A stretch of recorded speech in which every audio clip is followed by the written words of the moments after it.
Hey guys, it's Edwin here, and today I'll be talking about some of the steps, practical steps you can take to manage maladaptive daydreaming.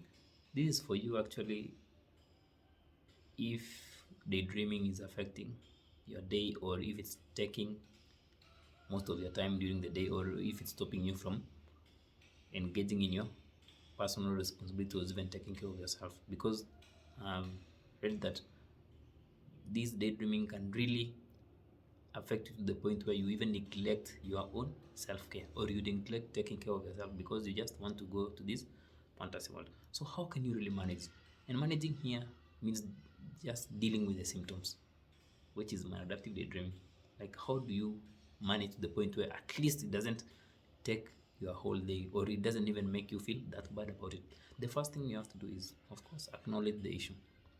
Like, you have to accept that daydreaming is affecting your life, it's affecting your productivity, it's consuming your time. Just acknowledging it, because when you are aware that something is affecting you, at least if it comes, you will not be surprised. Like, you will not say that, why is this happening? No, you just understand that actually this is something I always engage in, and it's okay.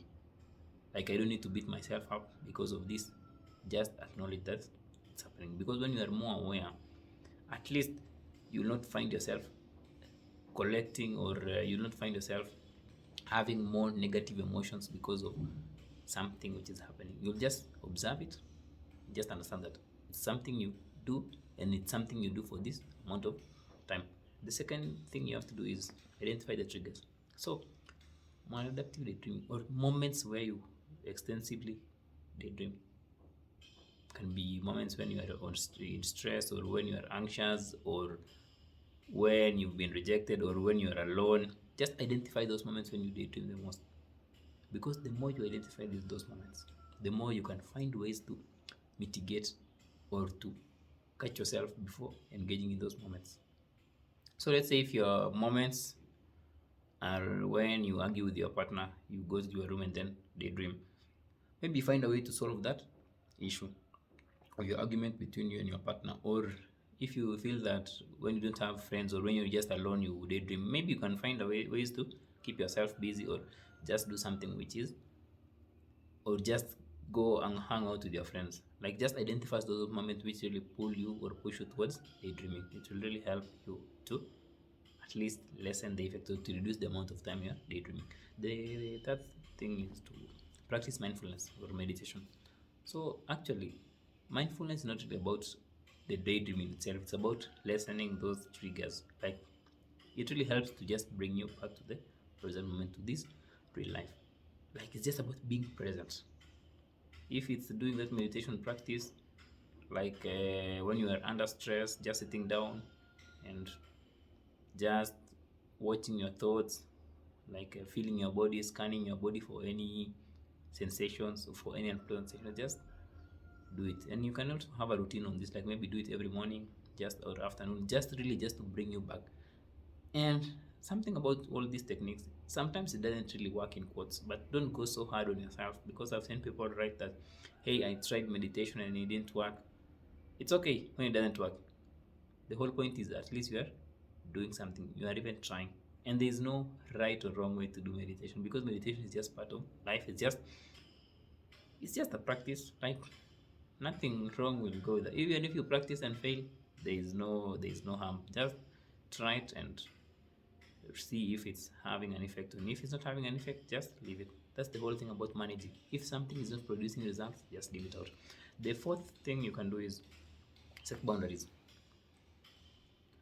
So now that you've acknowledged that you daydream, and you know that you daydream in a certain period of time, maybe what you can also do is to set time where you just give yourself 30 minutes, 30 40 minutes to do the daydream, and then come back to life. Like, just put it in your routine, instead of letting it pull you.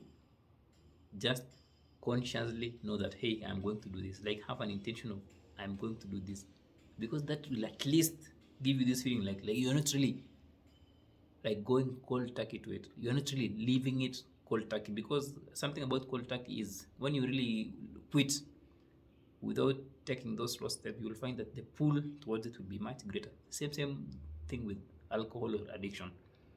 When you quit alcohol cold turkey without understanding that actually cold turkey may not be the best, you might go back and really become more and more addicted to it, or you might even get frustrated, or you might even feel sad or depressed. So what you do now with daydreaming, you just set boundaries and say like, hey, maybe I'll be daydreaming 30 minutes in the afternoon, 20 minutes. Just do it consciously, like you daydream consciously.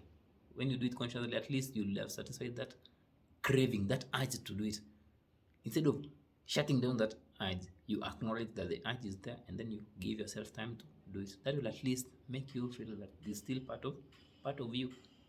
It will make you feel that it's the same thing as someone who wants to reduce the number of bottles they're drinking of alcohol. They can say that, hey, I'll just be drinking on Friday. So if someone drinks on Friday and drinks like a whole crate, at least it will be much better than someone who drinks on a daily basis.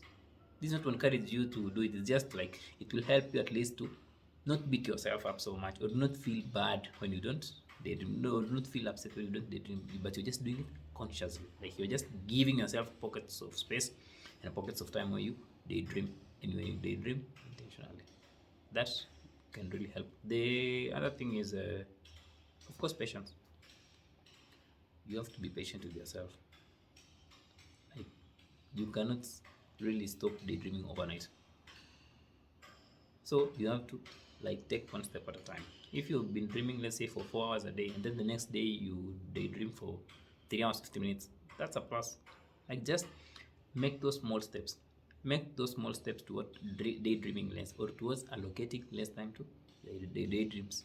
And then when you really start feeling that you are making progress, reward yourself. Maybe take yourself out, or just do something that you enjoy aside from the daydreaming. Just really like allow yourself time to really work on this. Don't really expect an overnight success.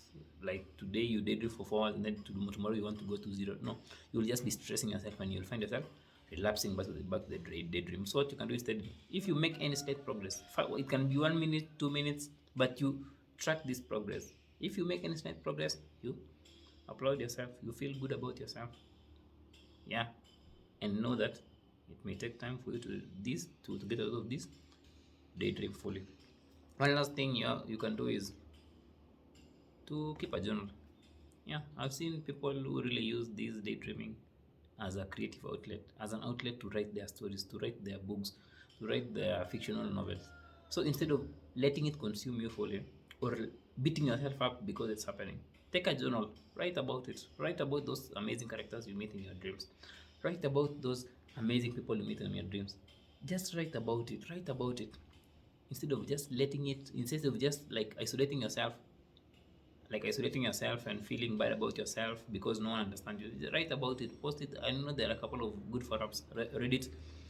There are also like very good forums for maladaptive daydreamers where people share their stories. At least the more you use it, the more you will get to understand that actually you are not an alien, or you are not a bad person for doing the daydreaming. So those are the things you can do to manage your daydreaming. Not that's just managing, like coping with it, not really letting it consume you. Of course, it can be a bit hard because some of the things happen unconsciously. And if another piece of advice, if you really feel that some of these things you are trying to manage are not working, don't feel bad about yourself. This is where now you talk about it's all about one step at a time, or it's all about practice, not perfection. Like if you do meditation today and it fails, it's okay. If you write today and it fails, it's okay. If you acknowledge and it fails, it's okay.